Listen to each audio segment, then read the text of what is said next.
Hey, it's Jack Sperry, NFL Draft Analyst for Chat Sports here, and today I'm going to be predicting where all the top quarterback prospects in the 2024 NFL Draft are going to end up in this year's draft. All right, so I can't wait to break this down with you guys, all my favorite fits for all these top quarterbacks. But before I get into today's program, make sure you guys go give me a follow on X or Instagram if you want more NFL draft content from me on social media. So I'm at Jack_Sperry on X. I am at SpareDog.football on Instagram. I post on both accounts every single day. So if you want an additional splash of NFL draft content every single day, you can find me at Jack_Sperry on X and then at SpareDog.football on Instagram. Now, I'm going to be going over 8 quarterbacks today, and it's going to be going in the order that I rank them on my official quarterback prospect rankings for this year. So you can check out that video, actually. We did a whole video on my rankings, full scouting reports on all the top quarterbacks in this year's NFL draft. So I'll put the link to that one in the comments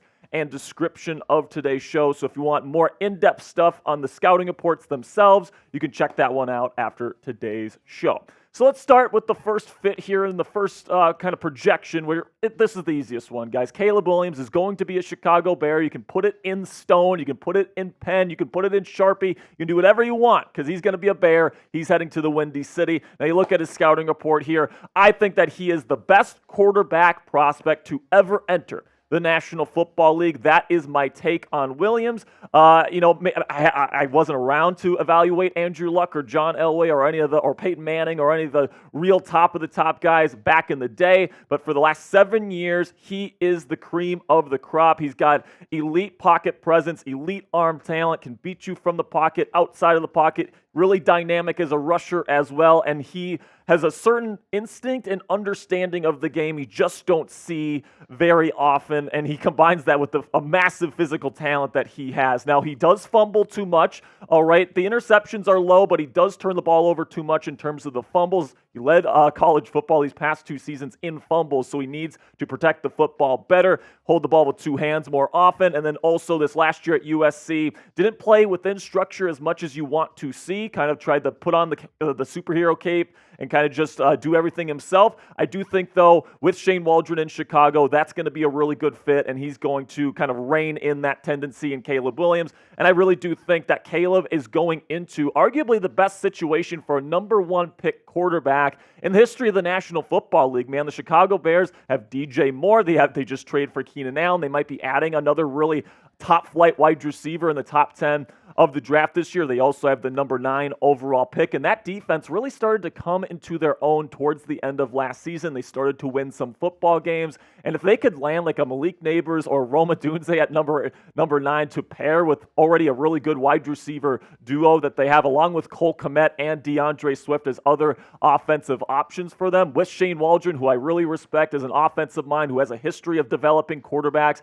I mean, Caleb is entering a very favorable situation there in Chicago, and I actually think with Caleb Williams being as NFL ready as he is, I mean, I don't think we've ever seen a quarterback that's as ready to be a star immediately at the quarterback position the way that Caleb Williams is right now. And I think he's going to be coming in. I think he's going to light the league on fire from the word go with that awesome situation there in Chicago. And I absolutely think they're going to be playoff contenders in 2024. I think they might be a wild card team. They might even challenge the Detroit Lions for the NFC North crown if everything goes the way that they want it to. Now, predict it for me down there in the comments section. Will the Chicago Bears make the NFL playoffs in 2024 with Caleb Williams leading the way? Simply give me a yes or no down there in the comments section for today's pinned comment. YouTube's going to throw an ad break here in just a couple of seconds. When that happens, take advantage of that time by giving me a yes or no down there in the comments.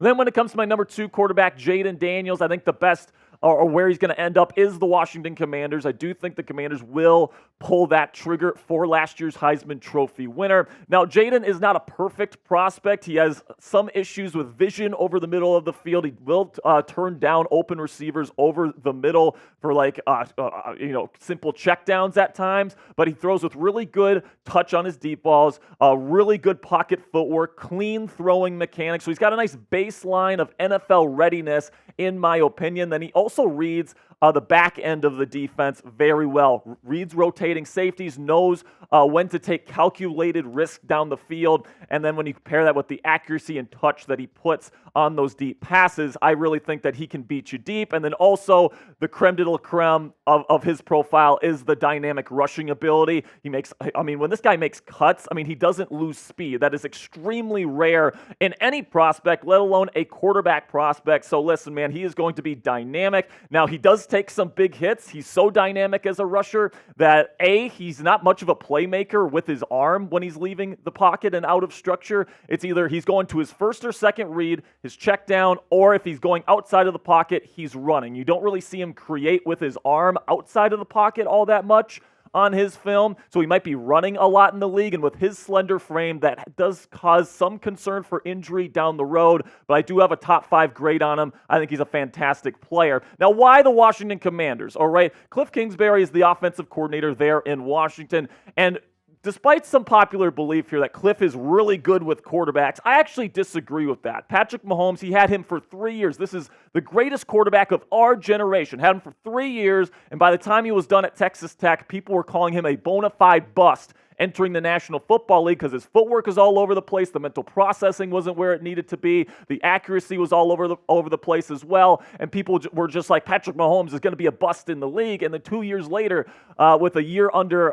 Andy Reid and Alex Smith, he turns into the best quarterback that this league has arguably ever seen. So I look at Cliff Kingsbury as somebody that doesn't develop quarterback footwork, doesn't develop their ability to mentally process down the field. So he needs a quarterback that's generally NFL ready, that doesn't need help with his footwork, that doesn't need help with his throwing mechanics, that doesn't need help with mental processing stuff. And Daniels gives them the best mix of high upside with NFL readiness, and I think he is the right fit to run this very spread out, air raid style of offense that they're going to be bringing to the nation's capital moving forward. Now, coming up here, I'm going to let you know where I think Drake Maye lands in the 2024 NFL Draft. It might surprise some of you out there, but maybe not. I'll let you guys know here in just a second. But before we get into that, let's have a word from our sponsor here at LinkedIn Jobs. And when you're hiring for your small business, you want to find a quality professionals that are right for the role. That's why you have to check out LinkedIn Jobs, which LinkedIn Jobs has the tools to help find the right professionals for your team faster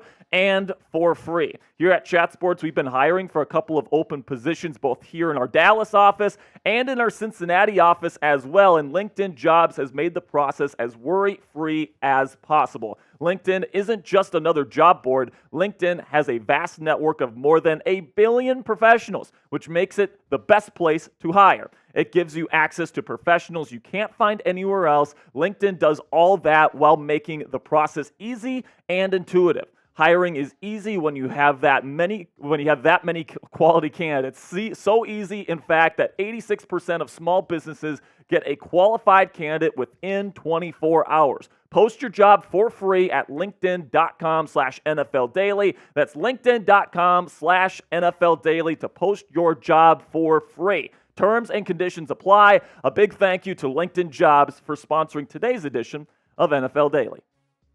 Now, my projection here is that Drake Maye will end up with the New England Patriots. Now, there are rumblings out there that the Patriots might want to look to trade down, but I think that would be a major mistake for Gerard Mayo and the new grouping there with the New England Patriots. Because you look at Drake Maye, and it's not perfect, guys. There's a reason why he's behind Caleb Williams and Jaden Daniels, right? The pocket footwork, super inconsistent, really affects the throwing mechanics and the accuracy and the consistency of that accuracy. At least 5 or 6 times a game, he is skunking an easy throw, all right? So I'm talking like 3 or 4 yard hitch routes, 5-yard out routes, throws that should be handoffs for starting quarterbacks in the National Football League. Drake Maye just doesn't make them as consistently as you want to see somebody of this caliber that's worth a top 5 pick make. But you look at the high-end throws that this guy is capable of making with the anticipation, with the ball placement, with the playmaking instincts, the ability to read defenses at a high level. I mean, this guy does have that high-end flashes that you look for in a potential star quarterback in the National Football League. And let's not pretend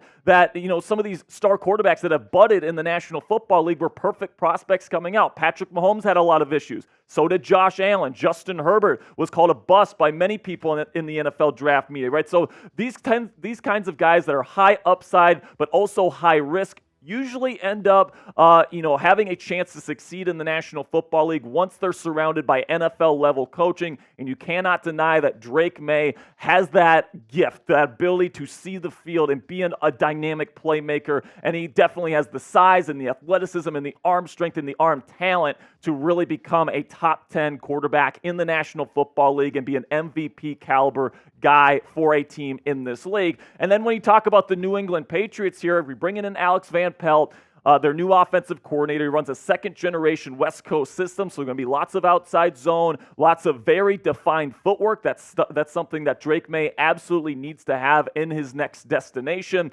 And in my opinion, guys, New England just can't afford to not take a quarterback in the top 3, because I think there's only 3 guys in this class that could be like legitimate star MVP caliber guys if they hit their ceiling. And Drake Maye is the only guy left available, so I just think that trading down isn't in New England's best interest. I think this would be good for Drake Maye because you have Jacoby Brissett in-house already, so he doesn't have to play right away. Alex Van Pelt and this very defined, disciplined West Coast style of offense is going to make sure that his footwork gets better. And if that happens, I do think that the accuracy will follow, and I think Drake Maye could be extremely successful in the National Football League.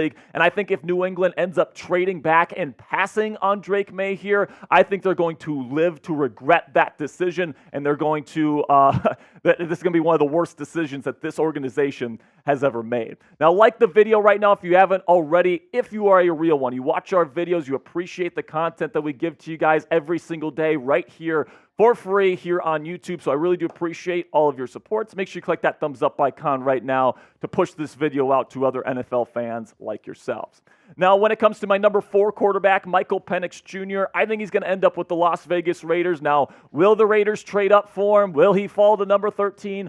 I'm not 100% sure either way, but I do think Penix will end up being a Las Vegas Raider. I think he fits in terms of an intangible standpoint, a leadership standpoint, what Antonio Pierce is looking for. And you look at his scouting report here, he's somebody that can definitely beat you from the pocket. He throws with really great leverage. He understands where to put the football to give his wide receivers the best chance at success. He's also really good at reading the field, down the field, and he's really aggressive, and he really knows when to take these calculated risks down the field, and he pairs that with really great arm strength and deep ball accuracy. He can put it on a pin. There's a reason why guys like Rome Odunze and Jalen Polk had as much a downfield production as they did last year with the Washington Huskies. It's because this guy was throwing them the football. However, the playmaking stuff, getting outside of the pocket as a rusher, that's not going to be a strength of his game. He's going to need a good offensive line, good weapons around him, and a good offensive play caller. So maybe he's a bit limited,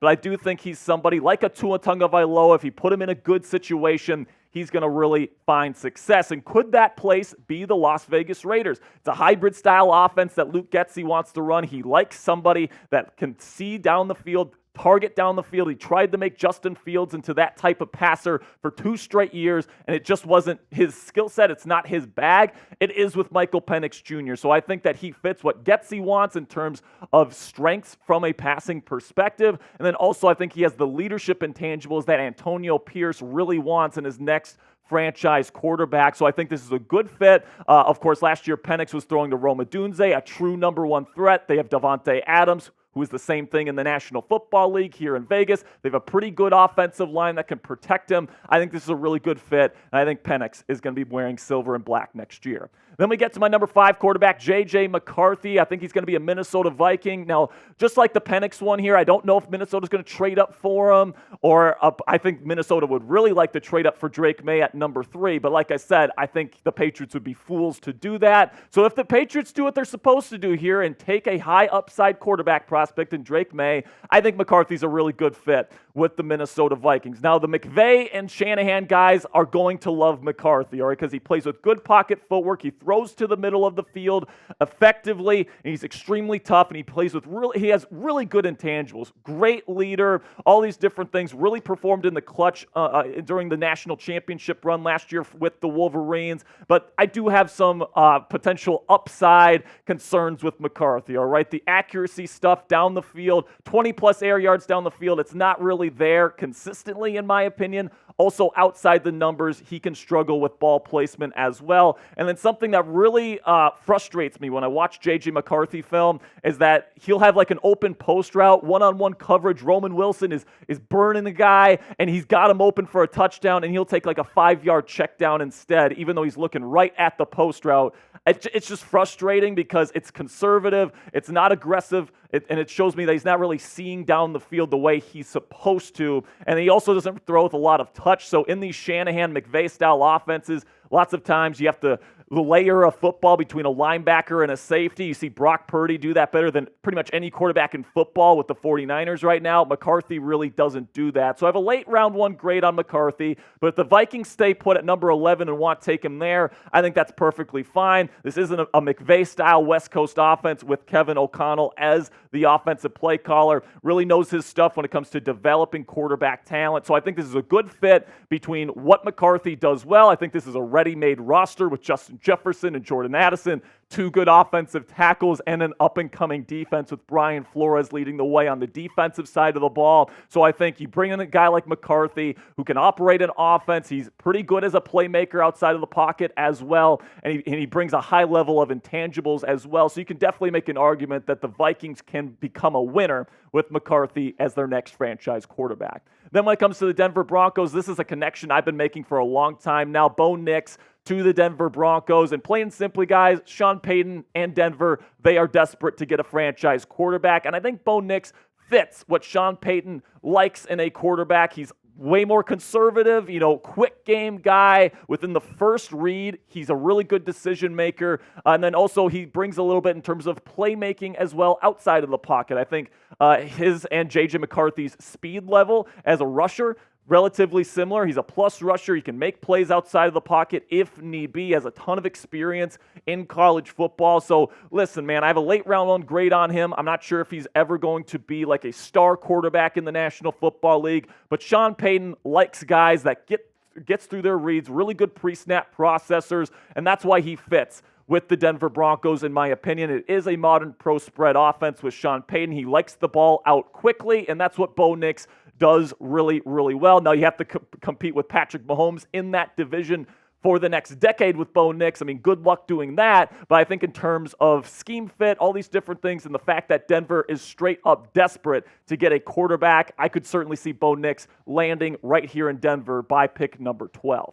Then when it comes to the New York Giants, I don't think necessarily they're going to take a quarterback at number 6. They have a lot of team needs. They might trade down. And if there's not somebody that they love at number 6, I think they might go wide receiver, or they might trade down and take a corner or a defensive tackle. And then in round 2 or 3, they could pick up a guy like Spencer Rattler, somebody that can throw the ball down the field. I think he's a good fit for what Brian Daboll wants to do there in New York. You can start the season with Daniel Jones and Drew Lock as your kind of number 1 and number 2, and then Spencer Rattler can work his way up from the depth chart from there. I think most Giants fans would kind of like this idea here because I like Rattler's throwing mechanics. I like his throwing power and arm talent. If he can kind of corral some of the decision-making issues on his film, he could be a legitimate NFL starter someday in this league. Then with the Miami Dolphins, I mean, we know that the contract situation with Tua could get a bit hairy here. So how about we send Michael Pratt from Tulane over to the Miami Dolphins? I mean, everything is already tailor-made there. Good offensive line play,